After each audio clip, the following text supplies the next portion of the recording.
Alors, aujourd'hui, on explore ensemble un court texte promotionnel, Hmm, celui d'une radio locale, Radio FM Chorfa. d'accord. L'idée, c'est de voir un peu ce que ces quelques lignes nous apprennent sur qui ils sont, leur mission en fait. Qu'est-ce que cette voix de notre région dit sur elle-même? C'est intéressant comme approche. Partir de leur propre présentation. Oui, déjà le nom, Radio Chorfa, bon, ça nous situe direct, mais c'est surtout le slogan qui m'a accroché. Ah oui, lequel? La voix authentique de notre région, portée au-delà des montagnes. C'est assez fort comme message, non? Ah oui, effectivement. Il y a deux choses là-dedans. C'est ça. D'un côté très local, authentique, notre région, et de l'autre, cette ambition au-delà des montagnes. C'est pas un peu paradoxal? Ouais, c'est une tension intéressante. Très fréquente en fait. Pour les médias locaux qui réussissent. Ah bon? Oui, parce qu'ils doivent d'abord être le repère de leur communauté. Le point d'ancrage fiable, familier. D'accord. Et ce mot authentique, il est clé. Il sous-entend une différence avec d'autres voix, peut-être nationales, moins connectées au terrain, quoi. Moins spécifique, oui. C'est une façon de dire « nous, on est d'ici », vraiment. Exactement.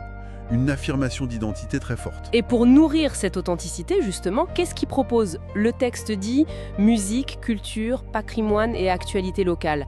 Ça semble assez complet pour la vie régionale. Oui, c'est un mix assez classique, on va dire, mais très bien pensé.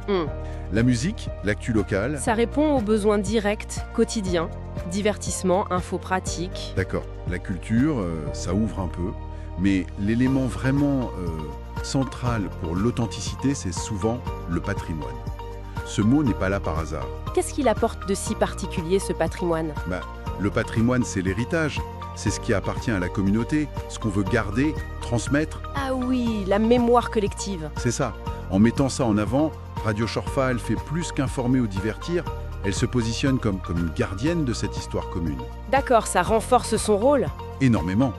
Ça soude la communauté et ça justifie pleinement son titre de voix authentique. Ça donne du poids, des racines. Donc on a cet ancrage très fort, l'identité locale, l'authenticité, la culture, l'histoire.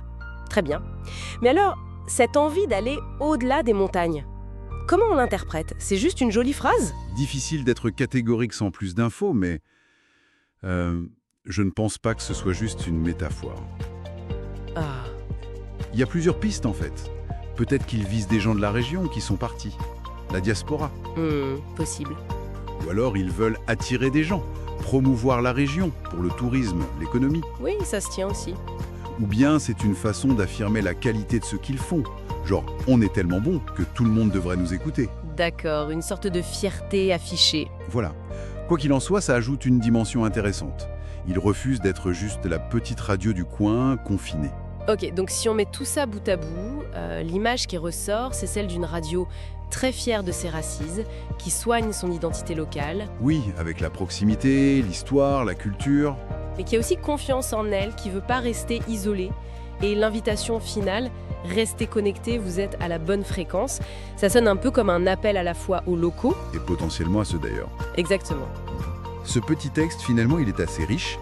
Il nous montre bien comment une radio locale peut se construire une image forte. En jouant sur les deux tableaux. C'est ça, l'ancrage local, qui lui donne sa légitimité auprès des auditeurs d'ici, et cette ouverture vers l'extérieur, qui montre une ambition, peut-être une stratégie plus large. C'est cette combinaison qui fait la force du message. D'accord. Et justement, cette tension entre le très local, l'authentique et le au-delà, ça amène une question intéressante pour aujourd'hui, non? Avec tous ces médias mondiaux partout. Oui, Quelle place, quelle résonance réelle une radio peut-elle avoir en se disant la voix authentique d'une seule région, surtout quand elle veut franchir les montagnes? Comment cette voix locale trouve son écho, sa pertinence dans un monde médiatique si...